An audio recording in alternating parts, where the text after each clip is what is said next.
this day, man. For it will be yours for all time.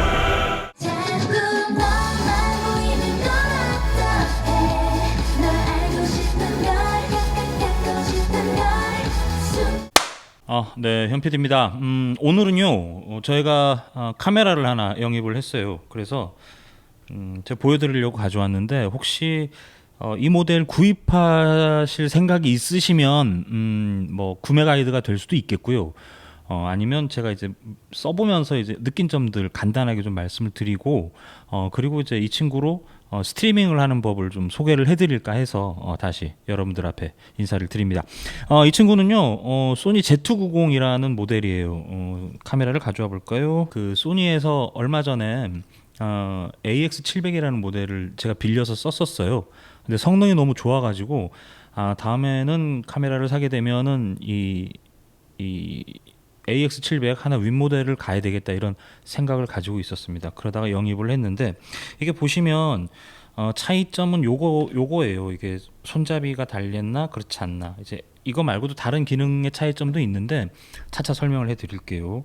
그래서 얘는 AX700 같은 경우는 여기 이제 그 손잡이가 달려 있지 않아요. 그러면 뭐 어떤 문제가 있냐면 곧바로 오디오 입력 제약이 생기거든요. 저희는 이제 현장 촬영을 많이 다니니까 오디오가 좀 안정적인 게 필요해요. 근데 이제 AX700 같은 경우는 이제 마이크가 여기 하나 들어가고요. 그리고 이 위로 마이크를 하나 더 꽂을 수가 있는데, 이게 너무 불편해요. 사실은 저희는 오디오를 워낙 많이 만지니까 이런 거보다 조금 더 안정적인 오디오 입력 환경이 필요합니다. 이제 그러다 보니까 이제 이 핸들바, 이 손잡이 부분에 달려 있는, 지난번에 제가 설명을 드렸죠, 이 XLR 커넥터 두 개요.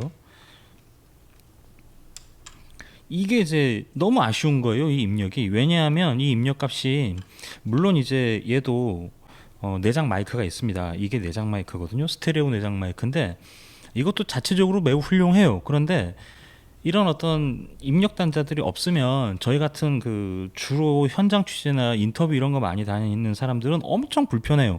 그리고 여기 좀 보시면은 아주 디테일하게 채널별로 설정을 할 수가 있고요. 여기 뭐 입력값, 라인 입력, 그러니까 뭐 라인 입력도 가능하고 마이크 입력도 가능하고, 그리고 48V 들어가죠. 제가 지난번에 말씀드렸던 콘덴서 마이크가 이 48V 팬텀 파워를 지원한다는 뜻이에요. 여기 없네요. 네, 이거 뚱뚱한 마이크 있죠. 네, 그걸 지원한다는 뜻입니다.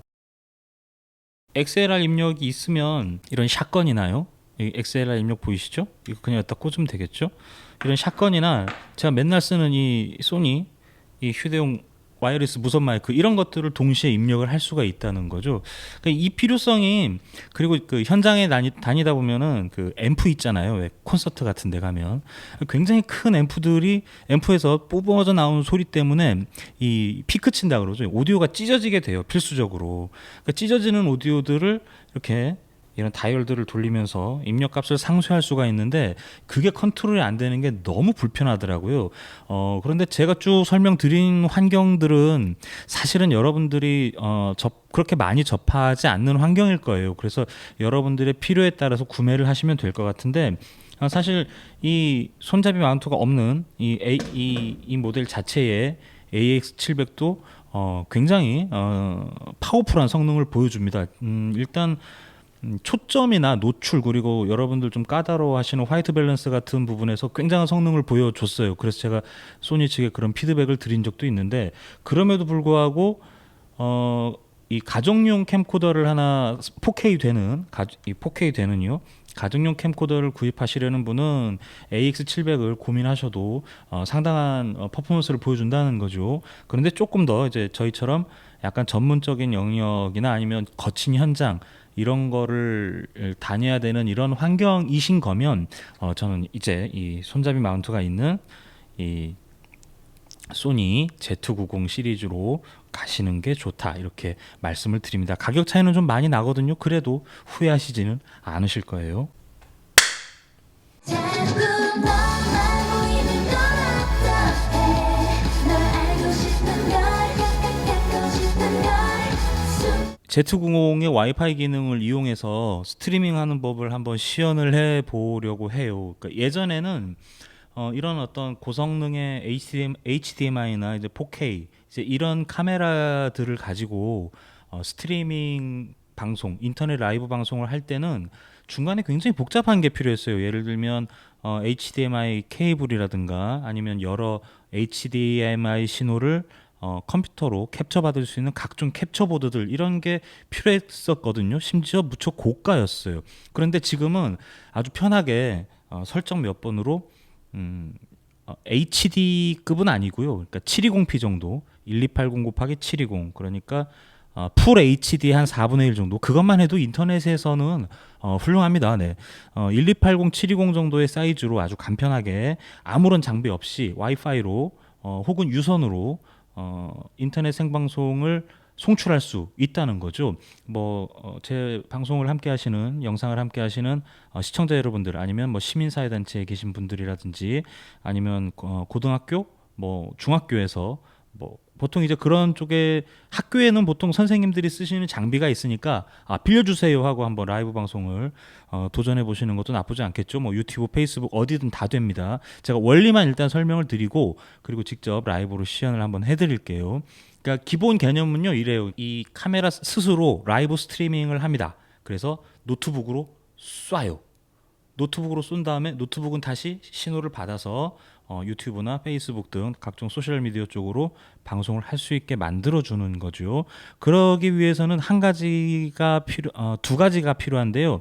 하나는 같은 네트워크 안에 있어야 돼요. 그러니까 와이파이를 같은 망을 써야 된다는 거죠.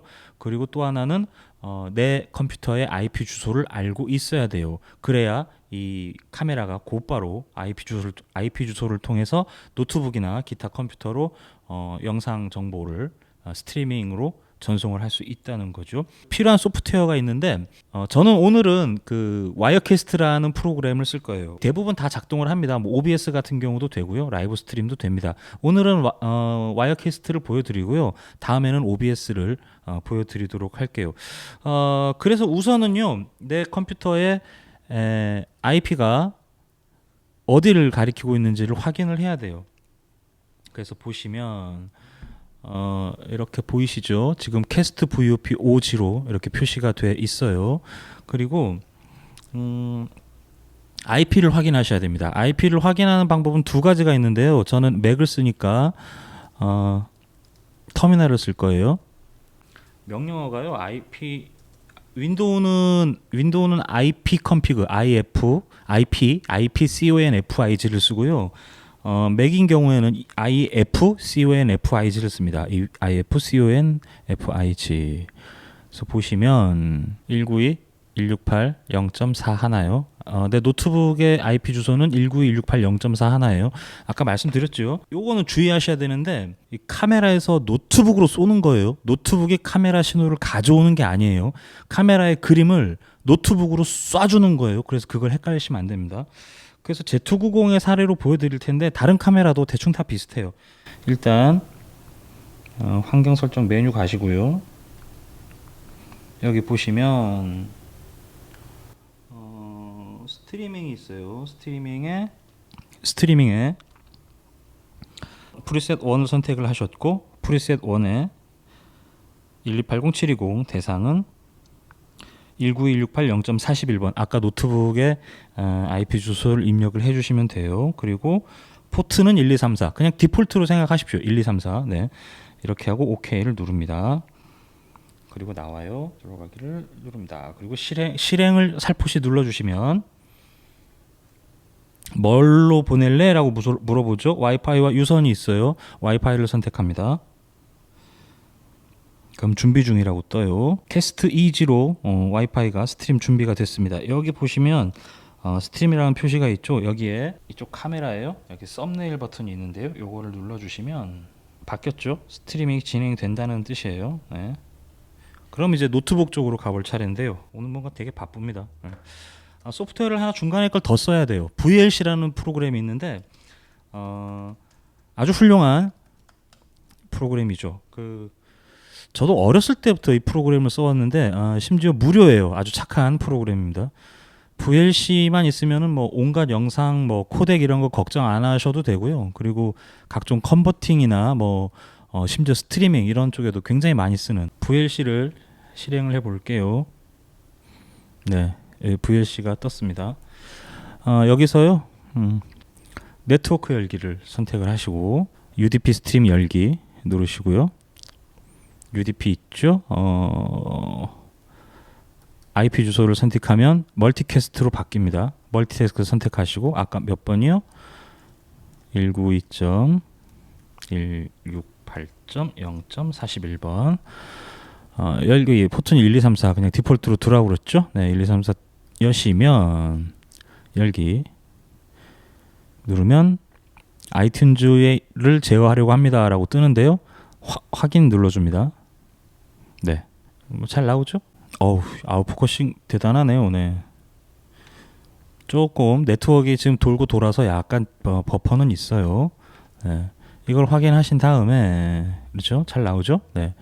그리고 요거를 이번에는 스트리밍을 위한 와이어캐스트를 실행을 시킬 거예요. 와이어캐스트에 대한 설명은 나중에 튜토리얼을 통해서 한번 천천히 자세하게 알려드리도록 하겠습니다. 지금 일단 이렇게 되는 거구나만 확인하시면 될 것 같아요. 그러니까 아까 VLC라는 프로그램 보여드렸죠. 그러니까 이쪽 지금 모니터 화면 오른쪽에 지금 카메라 떠 있는 거 보이시죠? 네. 이게 이제 VLC라는 프로그램인데요. 그러니까 카메라가 이 노트북을 향해서 쏘고 있는 거예요. 그래서 그 그림을 받아서 이제 유튜브로 송출을 해줘야 되잖아요. 그런데 VLC는 라이브 스트리밍을 쏠 수 있는 기능은 없어요. 그래서 OBS나 라이브 스트림 그리고 와이어캐스트 같은 그런 소프트웨어들을 이용을 해야 됩니다. 그래야 스트리밍이 가능한 환경이 되는 거죠. 다시 와이어캐스트로 와볼게요. 씬을 하나 열어줘야 되겠죠. 그러면 여기 보시면 화면 캡처가 있어요. 화면 캡처를 선택을 하시면 이쪽 화면 왼쪽에 여기요. 캡처 유형의 모니터가 있고요. 윈도우가 있어요. 윈도우는 실행시킬 수 있는 프로그램을 말하는 거죠. 윈도우를 선택을 하시고 구성을 누르시면 뭐를 선택할래라고 창이 뜹니다. 그러면 여기 VLC를 선택을 하시면 바로 UDP 주소가 나오죠. 승인을 눌러줍니다. 보이시죠? 네, 그리고 출력을 눌러주시면 이쪽 화면으로 와이캐스트가 송출을 하는 걸 모습을 보이실 수가 있죠. 이거는요. 왼쪽은 모니터고요. 오른쪽은 출력 화면이에요. 그러니까 이 화면을 유튜브나 페이스북, 기타 등등 뭐 다른 뭐 유스트림 내지는 각종 뭐 그 라이브 스트리밍 가능한 곳들이 있잖아요. 뭐 그런 곳들 거의 현존하는 모든 뭐 사이트들에 대부분 송출 가능합니다. 이렇게 쓰시면 돼요. 네. 근데 이게 이런 방법들이 별로 어렵지 않은데 원리를 잘 몰라가지고 사람들이 자주 어려워합니다. 방송 자체를. 방송이 그렇게 어렵지 않아요. 그래서 제가 이제 특별히 말씀드리는 프로젝트 방송 참 쉽답니다. 아까도 말씀드렸지만 예전에는 HDMI나 아니면 각종 HD 이 카메라의 신호를 컴퓨터에서 추출할 수 있는 어떤 각종 캡처보드들 이런 고가의 장비들이 필요했어요. 근데 요즘은 제가 설명드린 대로 아주 단순하게 인터넷으로 페이스북이나 유튜브로 라이브 방송을 할 수 있다는 거죠. 뭘로? 카메라와 노트북 하나만 있으면요. 그래서요 이런 기능들은 사실 많이 쓰지 않습니다. 많이 쓰지 않으니까 사람들이 잘 몰라요. 그래서 제가 이제 방송 참 쉽다 이런 프로젝트를 통해서 여러분들께 알려드리는 건데요. 앞으로 뭐 학교 축제라든가 아니면 각종 시민사회단체 계신 분들 뭐 토론회라든가 뭐 이런 거 있으면 일부러 막 업체 부르고 막 어려워하지 마시고요. 카메라, 노트북 들고 그냥 쏘십시오. 대신에 오디오는요 아마 이런 뭐 샷건 마이크나 이런 게 하나 필요할 거예요. 그래서 그렇게만 좀 준비를 하시면 방송 참 쉽게 할 수 있다는 거죠. 저 언제 방송해야 되는데요. 어떻게 해야 될지 잘 모르겠어요. 뭐 이런 문의나 궁금증 있으시면 뭐 지체하지 마시고요. 저에게 뭐 메일이나 댓글 달아주시면 자세하게 설명을 해드리겠습니다. 참고로 말씀드리면 이 Z90 카메라요. 저희가 뭐 협찬 받은 거 아닙니다. 자비로 구입한 겁니다. 오해하지 마시길 바랍니다. 다음에 뵐게요. 고맙습니다.